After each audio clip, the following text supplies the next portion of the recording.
Assalamualaikum warahmatullahi wabarakatuh. Perkenalkan, nama saya Anggun, NIM A32122010. Saya dari kelas A Prodi PKN. Saya menjelaskan resume saya tentang 1. Bagaimana keuangan daerah dapat dioptimalkan untuk mendukung pembangunan ekonomi lokal. Ketahuan keuangan daerah biasanya diambil oleh pemerintah pusat seperti pertambangan dan sebagainya. Jawabannya, optimalisasi keuangan daerah untuk pembangunan ekonomi lokal. Meskipun sektor-sektor strategis seperti pertambangan dikelola oleh pemerintah pusat, pemerintah daerah dapat mengoptimalkan keuangan melalui intensifikasi pajak daerah, efisiensi belanja APBD, dan pengembangan sektor produktif lokal seperti UKM. Selain itu, digitalisasi transaksi keuangan daerah juga dapat meningkatkan transparansi dan efisiensi. 2.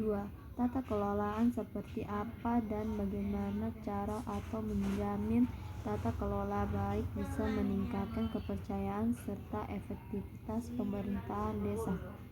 Jawabannya, tata kelola pemerintahan desa yang meningkatkan kepercayaan dan efektivitas pemerintahan desa yang menerapkan prinsip-prinsip good governance seperti transparansi, akuntabilitas, partisipasi masyarakat, dan efisiensi dapat meningkatkan kepercayaan warga. Langkah-langkah seperti pelaporan keuangan yang terbuka, musyawarah desa, dan penggunaan teknologi informasi dalam administrasi desa dapat memperkuat efektivitas pelayanan publik dan mendorong pembangunan yang berkelanjutan.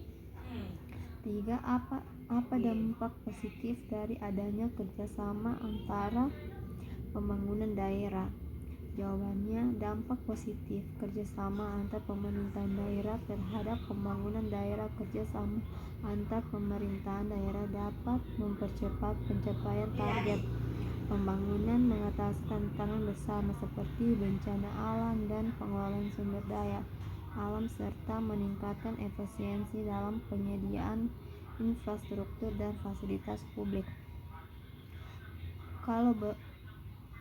Kolaborasi ini juga memungkinkan daerah untuk saling berbagi sumber daya, akhirnya meningkatkan kesejahteraan masyarakat. 4. Dan kerjasama pemerintah daerah. Apabila terjadi perselisihan atau konflik, bagaimana mekanisme penyelesaian perselisihan yang paling efektif diterapkan dalam perjanjian kerjasama daerah tersebut, tidak hambat penggunaan bersama. Jawabannya, mekanisme penyelesaian perselisihan dalam kerjasama pemerintah daerah. Apabila terjadi perselisihan dalam kerjasama antar pemerintah daerah, penyelesaian pertama dilakukan melalui musyawarah dan mufakat. Jika tidak tercapai kesepakatan, dapat difasilitasi oleh gubernur atau menteri dalam negeri sebagai langkah preventif.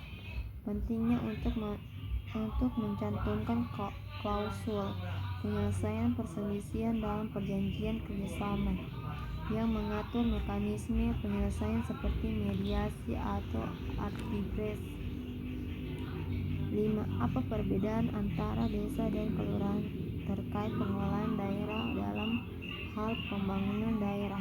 Jawabannya, perbedaan antara desa dan kelurahan dalam pengelolaan pembangunan daerah. Desa memiliki otonomi dalam pengelolaan wilayahnya, termasuk hak untuk mengatur dan mengurus kepentingan berdasarkan praksa masyarakat, hak asal-usul dan atau hak tradisional.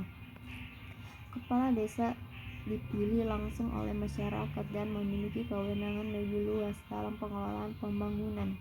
Sebaiknya kelurahan dipimpin oleh lurah yang merupakan pegawai negeri sipil yang ditunjuk oleh bupati atau wali kota dengan kewenangan yang lebih terbatas dan pengelolaan yang lebih terpusat.